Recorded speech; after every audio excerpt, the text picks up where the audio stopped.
I want to just divert your mind briefly to a guy named Frank Abagnale. Has anyone heard of him? I told you about him the other day, Wendy. Has anyone else heard of Frank Abagnale? How many people here go to the movies? No? Okay. So there was a movie put out about this guy named Frank Abagnale. And I don't see many movies, but this is the one that I sort of went to and I remember bits of it anyway. It is a movie, okay? However, it's based on his true life story. That's the interesting part. And the movie's called Catch Me If You Can. Some people do go to the movies.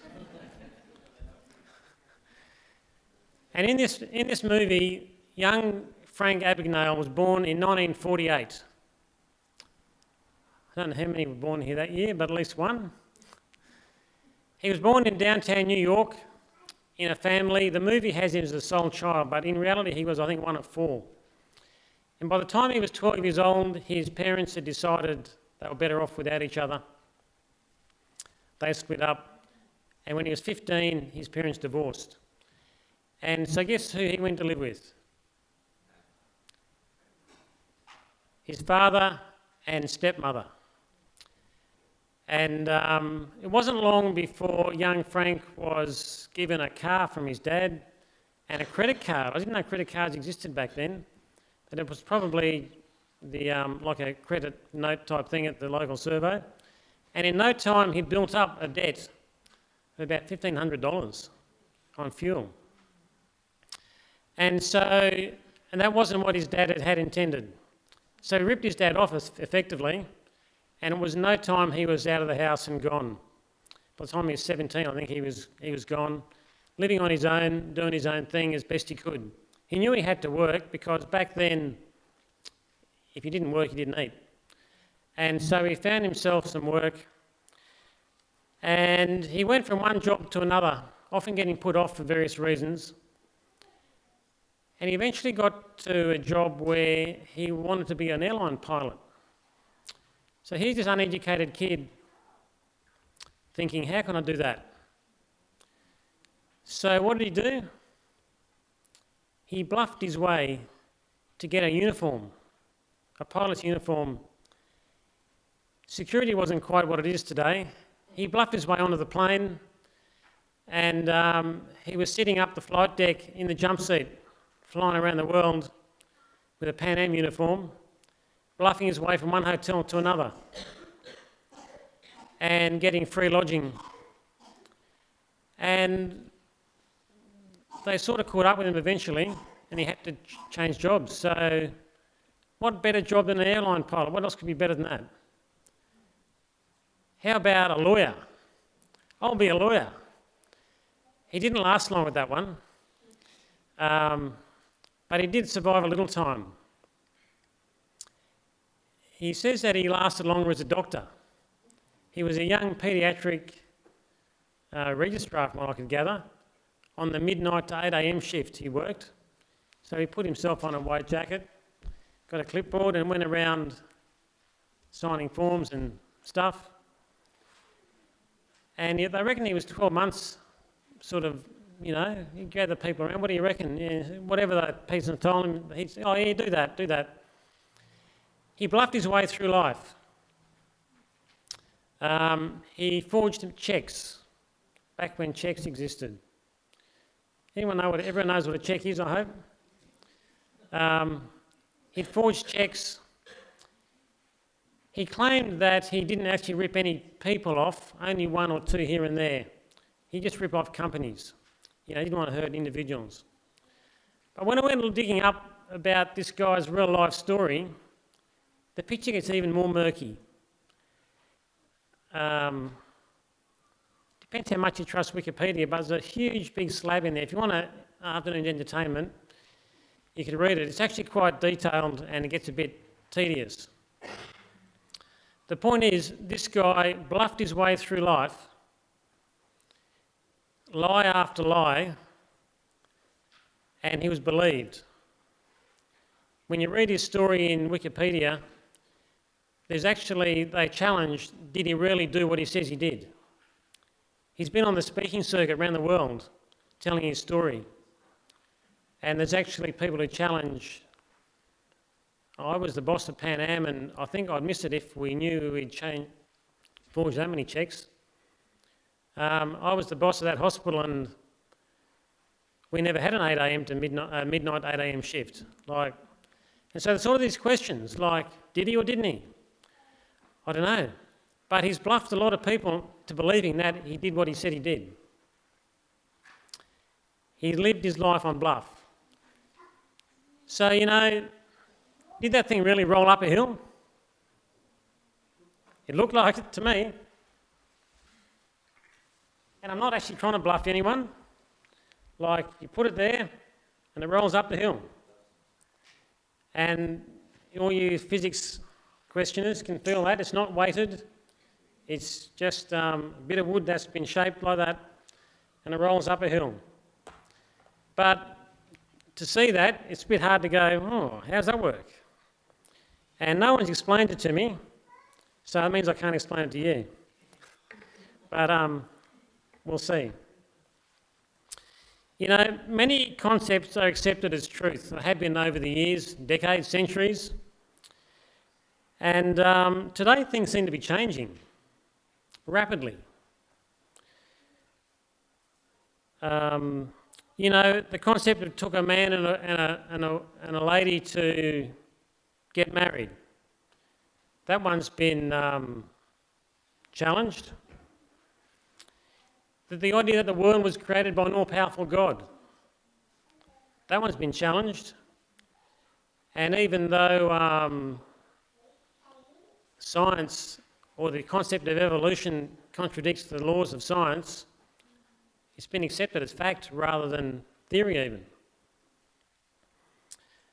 The notion of you can't change your gender, I wouldn't have even thought about it, let alone considered in my lifetime, let alone my mother's lifetime. In fact, probably in my kids' lifetime. This whole notion has come up and it's now accepted as, yeah, why not? That's cool. I was thinking of other things that have been challenged, like the fact that humans, we live on Earth. And at present, I believe NASA and their crew are considering how we're going to, or not NASA, Elon Musk and his mates, we're going to live on Mars. Yeah, I don't think I'll be around when that happens. But even more important things like the family is a basic unit of society. That's been challenged. And as much as we think that is the way God made life, the society's out there to challenge it. Objects fall down. It's just the way it is. Some laws are laws like that.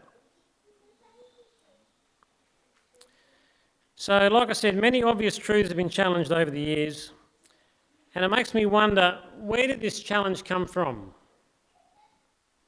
And so I want to go to the book of John chapter 8. And it might be an obvious answer as to where these challenges have come from, but I just want to dwell on it just a little bit before we go elsewhere. In John chapter 8, it starts off with Jesus in and around the temple. And who would be in and around the temple?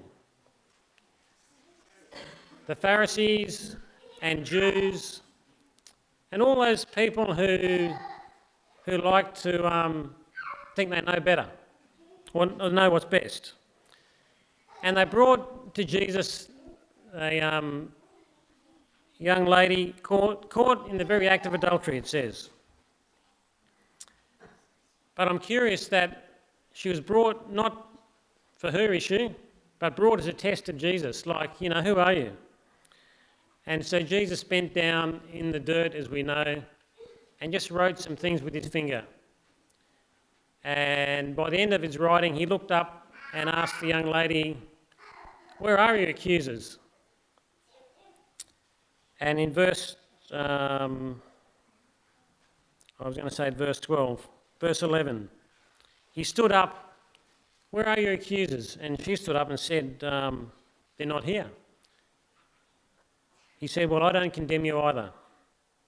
And he finished it with the statement, go now and leave your life of sin. He wanted her to change. And then later on, a bit further down there, verses 12, I've been to verse 12. Maybe skip past a little bit there. Down to verse 42, Jesus really comes to the point of speaking to them quite directly. And in my Bible, this is headed up, the children of the devil. And Jesus actually said to them quite bluntly, in fact, let's read it, verse 42. Jesus said to them, if God were your father, you would love me, for I came from God and now am here. I have not come on my own, but he sent me. Why is my language not clear to you? What is it about what I'm saying that you just don't hear me? And in fact, he answers the question, because you are unable to hear what I say. Some translations have that you don't want to hear what I say, or the way you are just doesn't translate, like as if you're speaking a foreign language. And then verse 44, you belong to your father, the devil, and you want to carry out your father's desire. It's a pretty in-your-face statement. I won't point a finger, sorry. But imagine having your finger being pointed at you or a face directed to you being told, you are the child of the devil. Is that a compliment? I don't think that's how they took it. And Jesus says he was a murderer from the beginning, not holding to the truth, for there is no truth in him.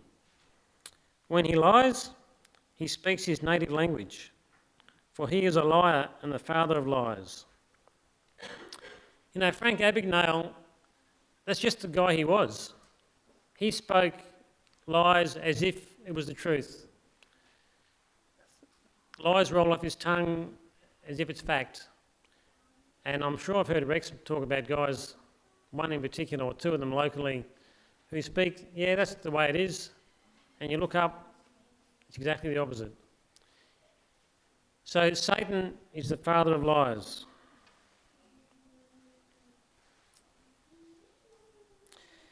Verse 45, yet because I tell the truth, you do not believe me.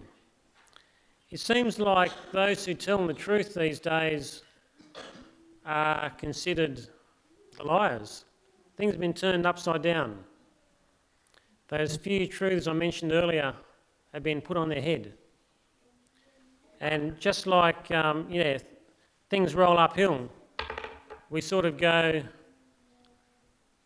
if you look at it hard enough, you start, if I do it often enough, you'll sort of go, well, I saw it, it must be the way it is. But in the back of your mind, you sort of know, nah, things don't go uphill. Gravity pulls you down. But when you see it repeatedly, and you put it there yourself, and you feel that, and you look at that, you go, but it is going uphill. Satan is the master of deception. So verse 46, can any of you prove me guilty of sin, Jesus says? If I'm telling the truth, why don't you believe me? He who belongs to God hears what God says. The reason you do not hear is that you do not belong to God. And again, that's a pretty cutting statement to my mind. If we don't hear God, he's saying we don't belong to him. Or vice versa. When we belong, we do hear. So it's sort of a question implied in there. Who do you belong to? And if you're not hearing God often enough, where's the problem?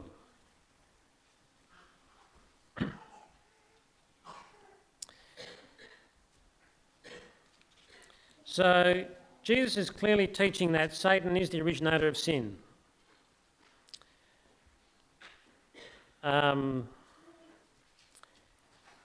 before I jump to that next verse, if you remember the Garden of Eden, the serpent was obviously there embodying Satan. He wasn't there just on his own bat. Satan was in the serpent. In Job's time, Satan came along himself to tempt, if you want to use that word, but to convince Job otherwise of God's nature. And in John 13, in the story of Judas Iscariot betraying Jesus, it says, as soon as Judas took the bread, Satan entered him. Sort of thought, again, it puts it so blatantly that Satan is the one who's doing all these I'm going to say bad things, but things that are against Jesus, or against God, against God's way, and against God's world. And you'll remember in 1 Peter 5:8, your enemy, the devil, prowls around like a roaring lion, seeking whom he may devour. Have many people here seen Hungry Lions? And did you feel like they were cuddly, cute cats? Even a prowling, domesticated cat isn't too exciting. But the devil's wandering around this world, seeing what mischief he can get up to. So if Satan is the father of lies, who is the father of truth? And it's worth remembering what Jesus himself said, I am the way, the truth, and the life. No one comes to the Father except through me. And I sort of wondered, how is God's truth revealed? It's a bit of a cliche, you know, God is truth, Jesus is truth. But hopefully I can get a bit beyond the cliche. I might make some new ones. It's often been said that God's truth is revealed, or God himself is revealed in his law. Or that the law sort of summarises God's character. And I think that's true. But the law has now become, I was going to say a dirty word, you know. We don't want to talk about the law because I'm not really sure what the because is. Maybe it's too hard to do. Maybe we see ourselves not measuring the standard. Whatever it is, the law has become something we don't want to talk about. And so, because I'm my father's son, I guess I will talk about it briefly. So, not only does the law describe God, but I think it's fair to say the law is God. Like, hopefully it'll make more sense in a minute. So because of that, Satan knows that when people know the truth about God, his power over them is broken. Satan has been working very hard to introduce lots of lies, not only about God, but about God's way. And he's introduced them with the media in terms of entertainment, in the published work, like books, the beliefs of our society, our worldviews, our doctrines, schools and education institutions. So he's been getting his way in lots of different places very sneakily. Just like Frank Abagnale managed to weed his way through various places and he was believed so frequently. And the more lies about God we believe, the more difficult it is to know him and trust him. So in Colossians 2 it describes how God is the creator of all things and his character is love and his methods are truth and love and freedom. But if the only picture of version of God we see is a hurting, destructing, damaging God, a vindictive, in-your-face, telling off God, can you believe that? So we need to consider where we're looking. In Jesus, the fullness of God dwelt in human form. We can know the truth about God's character because it was revealed in the life of Jesus. And as Jesus said to his disciple Philip, I think it was, if we've seen Jesus, then we've seen the Father. And as you may recall, Jesus' purpose was to reveal the Father. It's what he said on the cross in his last prayer to God. He said, I've revealed you to those who you gave me. And so on Satan and the law, it's been his job to corrupt the law, to make it look different to what it really is. And I don't have time to go into lots of detail because I'm still getting my head around it, and it's a whole series of sermons from someone else. But the way God set up the world, there are design laws and there are what you could call human-made laws. You know, something like gravity falling, or you pick something up and it falls. That's a design law. You know, if you excuse me, if you're up on the roof doing some work and you fall off, and it's a good 2 stories down, what's going to happen? It's going to hurt. It doesn't matter whether the guy on the roof with you and pushed you off or whether you slipped by mistake. If you go off, it's going to hurt. That's just a design law. Like, that's the way it is. And you can't have a law that says thou shalt not fall off roofs. You can have laws that say you shall build a barrier, but you can't have a law that says you've got to keep the law. It's only if you break those man-made laws and you get caught that is a problem. But God's design laws are there. Whatever happens, happens. So there's a few of his design laws. Well, number one, I want to think about his law of love. And God has designed this law of love. It goes both ways. You know, when I met my wife, she loved me and I loved her back. She didn't say, you're going to love me, and if you don't,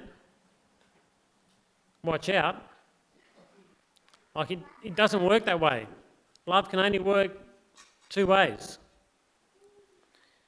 And it's been said that the Trinity is the Trinity because you need 2 people, at least 2 to love. God and the Son. But even as God and the Son together, if a third person comes in and gets in the way, that's when true love shows up. That agape love where you can love each other. It's not just this one-on-one thing where one might force the other. So it's been said that the Trinity exists to demonstrate love. Because if God was singular, you can't love yourself, because that's just, you know, it doesn't prove anything looking after yourself. But Satan has managed to morph this law of love into a morph of giving or loving only if I can be loved back. And, you know, my right. It's my right to whatever. It's my right that if I'm married to you, you do whatever to me. And I think Satan has been pretty smart at destroying God's law of love, or at least making it look fuzzy. There's the law of liberty, and liberty and love go together. You can only love if you have the liberty to do it. You can't, again, be forced to do it. But in the modern world, a lot of coercion has been seen. If you go back in history, the Marxist era, the Hitler era, the modern era, coercion. That's now sort of the in word. But, you know, you're free to do whatever you like, so long as it's what I ask you to do. And in society, we see it in preschools. We're all free to go to send your kids to preschool. In fact, we'll pay for them to go to preschool, so long as you follow our form of medicine and do this and this and this. You know, is that liberty, or is that's coercion, in my opinion. And in the Marxist world, which is where our world is drifting, that's the way they operate. But they make it look very, very smooth. But just beware. The other law that Satan sort of wants to deal with is the law of worship. You know, there's a law that says, it's actually Ellen White says it in black and white, and the scriptures say it not quite as black and white, but very close, that by beholding you become changed. And the neuroscientists now tell us that your brain actually changes when you spend time doing whatever you do. If you watch this sort of stuff, your brain changes. If you watch this sort of stuff, your brain will change another way. By beholding, we become changed. By putting ourselves in an environment, we become changed. And Satan knows this, and so he is making our environment one which changes us in his direction. You know, they tell me there's a big game on today in Victoria somewhere, Melbourne, and, you know, so what? Our society's become one, it was said by many preachers over the century or last century, that we worship our work, we work at our play, and we play at our worship. And that was like a century ago. I think it was Spalding or one of those guys. But I sort of wonder, has it sort of been twisted a bit more recently? We play at our work. Like, you don't have to go to work. You can sort of just stay home and the money comes in anyway. We worship our sport. I think that's what's happening. Like, sport is where worship happens. And sometimes worship turns into work. Like, it's just so much like hard work to rock up and do the thing. And it wears us out. You know, Satan has twisted around this law of worship. Worship is really where we want to come and be motivated by the God in heaven. And so maybe it's the other two that are misshapen if your worship becomes a chore and work. Think about what the other two have become, and then worship has to be the worship. And there's another law which has been challenged. That's the law of exertion. I'm going to encourage it to happen now. Can you all stand up? Can anyone sleep while they're standing? Now you can sit down. Sorry, I could just see a few eyes closing. I want to open them up. So the law of exertion. The law of exertion tells us that if you don't put effort in, you don't get any outcome. And the classic example's got to be musicians. Like, how did you get so good at the piano, Chantal? You didn't just read books about it and listen to it? She practiced. Everyone hear that? You've got to practice. And practice. A bit of listening, a bit of reading, but practice. You know, how does Rex manage to predict what most cows are going to do? He's experienced. That's another word for practice. Okay, he's been doing it. How do you recognise a cow in a yard? I still can't do it unless it's very different. But I remember when it first came to the farm and Rex had named all his cows, but they look the same. Oh, no, they don't. How are they different? You know, we practice, what we practice starts to stick. And if we don't apply this law of exertion, then you can't expect an outcome. But again, Satan has twisted around. Like we expect, not we, the royal we've been made to want to expect that you deserve to get paid at the end of the week, no matter what. Whether you work or not, whether you can work or not, you deserve to get something for nothing. And then there's some other laws as well, like the laws of physics that were described earlier, like gravity. Like things do fall. And there are a lot of these laws which God designed. You can't break them without an outcome, predictable outcome. Whereas man's laws, you break them. If you get caught, there might be an outcome. If you don't get caught, there's no inherent outcome. You know, I've often thought about speeding. Speeding kills. I reckon stopping in a hurry kills more. But they've told us this lie over and over until, if we don't believe it, we consider it a fool. You know, why is the speed limit 100 and not 103? Or 98? You know, it's just an arbitrary number. If you get caught, you feel it. If you don't get caught and you know how to drive, you're okay. Whereas God's laws, no matter what you do, the outcome's there. So Satan has kind of messed around with these laws, or he's been trying to.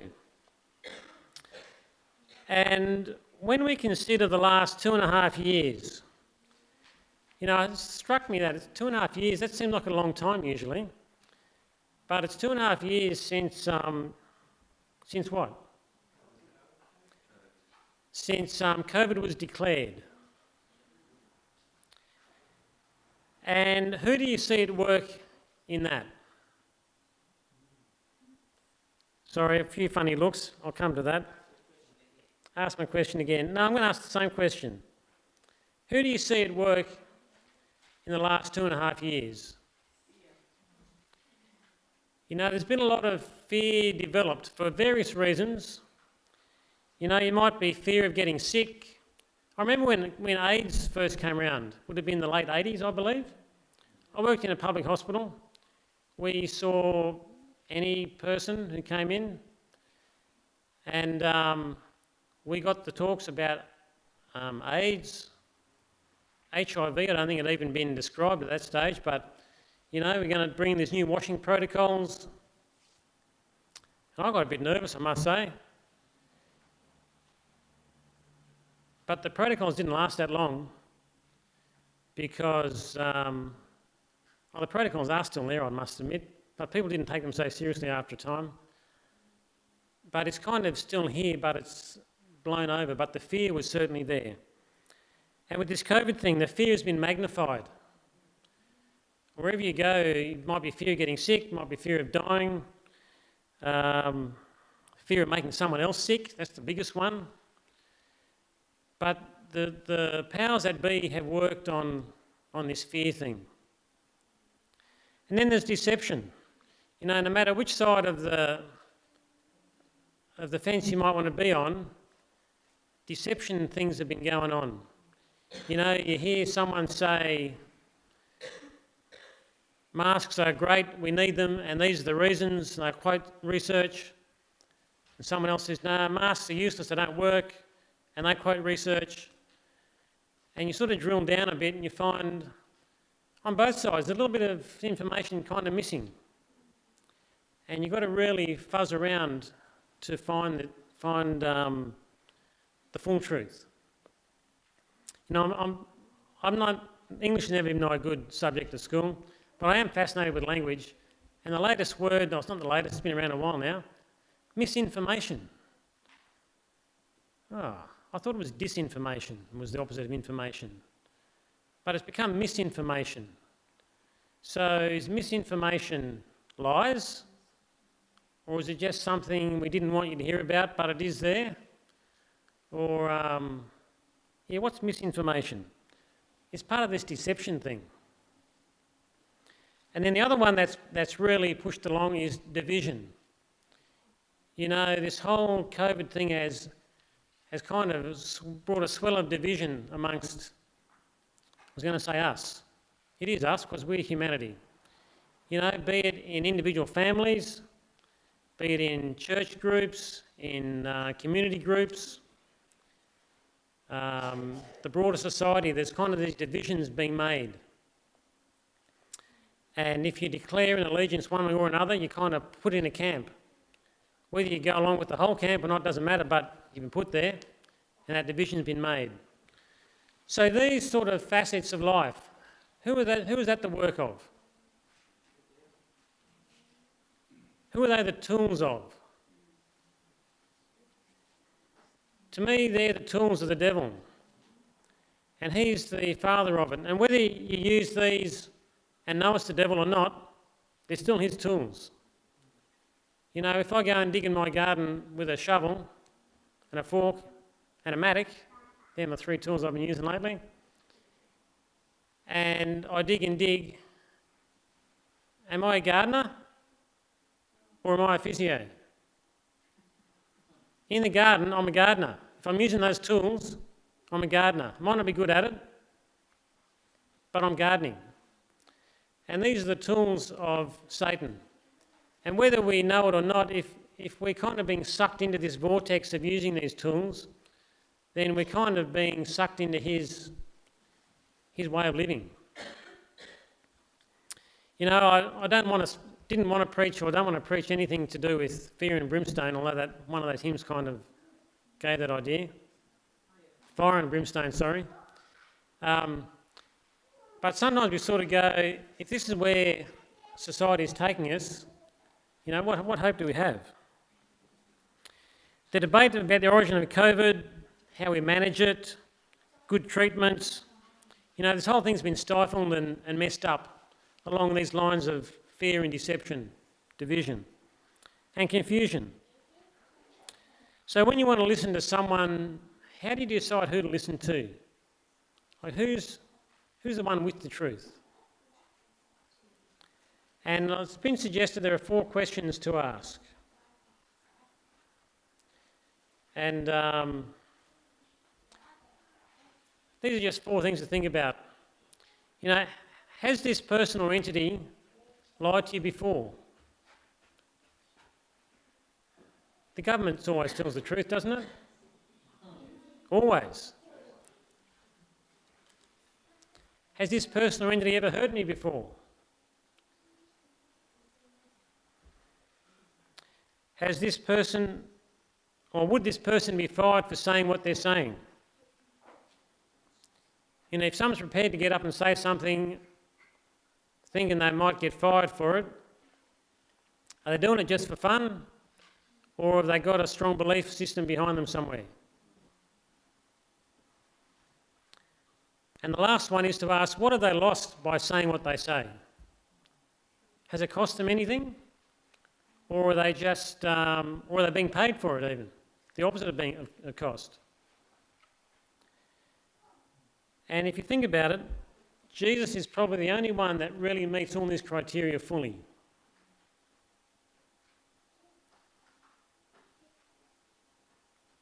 You know, Jesus hasn't lied before. He hasn't heard. He was prepared to be fired from heaven, if you like. And it cost him on earth, it cost him heaven to come.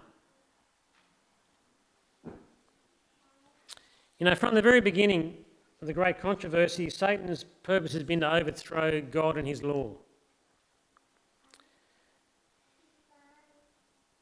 But Jesus has risked it all to uphold God's law and to demonstrate the way to live. So what is the solution? I'd like to take you to Ephesians chapter 2.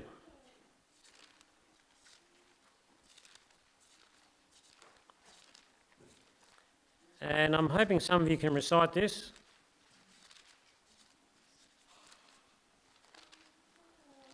Just might conflict when you get different versions of the Bible. But Ephesians chapter 2, verses 4 to 10.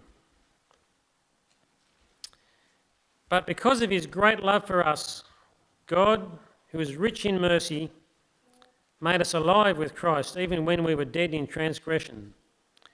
It is by grace that you have been saved. And God raised us up with Christ and seated us with him in the heavenly realms in Christ Jesus, in order that in the coming ages he might show the incomparable riches of his grace expressed in his kindness to us in Christ Jesus. Verse 8, for it is by grace you've been saved, through faith. And this not of yourselves, it is the gift of God, not by works, so no one can boast. For we are God's workmanship, created in Christ Jesus to do good works, which God prepared in advance for us to do. You know, Sharon just mentioned that our first grandchild was born this week, and it just and Josh sent us a video of her crying. It was just this morning. And he also sent a photo of something else we're not meant to see, inside nappies. You know, those ones that you don't, Mars bars ones. And I sort of go, what has a newborn infant done to deserve being loved? caused a lot of pain. Does that deserve love? Caused a lot of mess? Caused expense? Caused an upheaval in life? Does that deserve love? You know, the infant has done nothing except be the child of the parents. And so it is with God's grace. Nothing we can bring or do or offer makes him love us. He loves us because we're his children. We're his creation. And when Satan gets in the way and tries to interrupt things, do you think it makes him react in some way? You know, I've often thought when you become a parent, you suddenly understand love and grace a lot more. When you're not a parent, when you're a child, it's a different view. And so I'm sorry, kids, that I can't explain it better right now. But if you think about your animals maybe, your pets, why do you love a pet?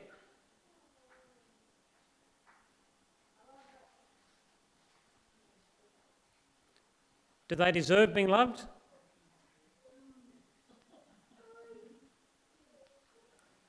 Or do you love your pets because they're your pets? And that's how it is with God. He loves us because we're his, not because we've done X, Y, or Z. When we respond to that love, that's when Satan's lies won't stick. And the other verse I really like is Romans 12, 1 and 2, and verse 2 in particular, where it says, "Do not be conformed to the patterns of this world, but be transformed by the renewing of your mind." You know, when that word conform to the pattern of this world, it makes me think of being squashed into something. You know, with Shona just going away on this camp, she's taken my sleeping bag, which I pack into a tight bag, and I squash it down, and it fits in there. It conforms, whether it wants to or not, it fits into that shape and in that tight bag. And here, the author of Romans, Paul is saying, don't be conformed to the pattern of the world. If you think of those stamps, like a waffle maker, you pour your stuff in and squash it down, it gets formed to whatever shape the waffle is.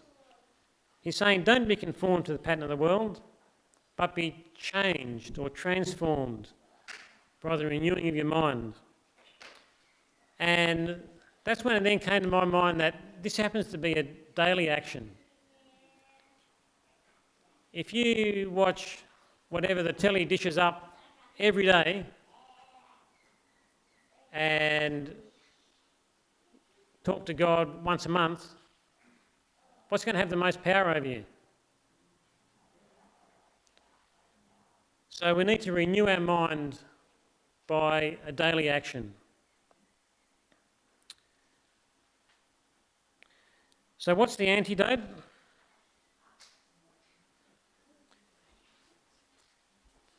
You know, do rocks roll uphill? No. They only look like they do. Sorry? It's a diversion. Some would say it's an illusion. But Satan's pretty good at making those illusions real. I was going to read from Great Controversy, and I won't, but I'll just paraphrase the bit I read. It says in the chapter, it's the chapter that comes after the one about liberty of conscience. It says in there that Satan has studied stuff so well that he's going to imitate God, and he's going to imitate in such a way that he can heal sickness, he can perform miracles. And I sort of go, oh, how do we know the difference between God's miracles and Satan's miracles? And I don't have an answer right. Well, I've got half an answer, but the full answer you're going to have to find yourself. But Satan's going to be out there mimicking God very well. The only way that we can hold our ground is to stay with a daily connection. And that connection comes with Bible reading and God prayer. And I'll tell you, I'm preaching to myself more than anyone else saying all these things, but we need to do things daily, not just when someone sort of gets on your back. So yeah, rocks do roll uphill, but only if you get behind them and push them. And so the way that we can stay strong is to build our hope on Jesus and do that daily. So I want to encourage you, when you get motivated to go and do something routine, just take that as a reminder to spend a little bit of time getting some message from God through His Word, through His prophets, or prophetess, if you want to call them like that, or through other people that you know have written about Him and point you in His direction.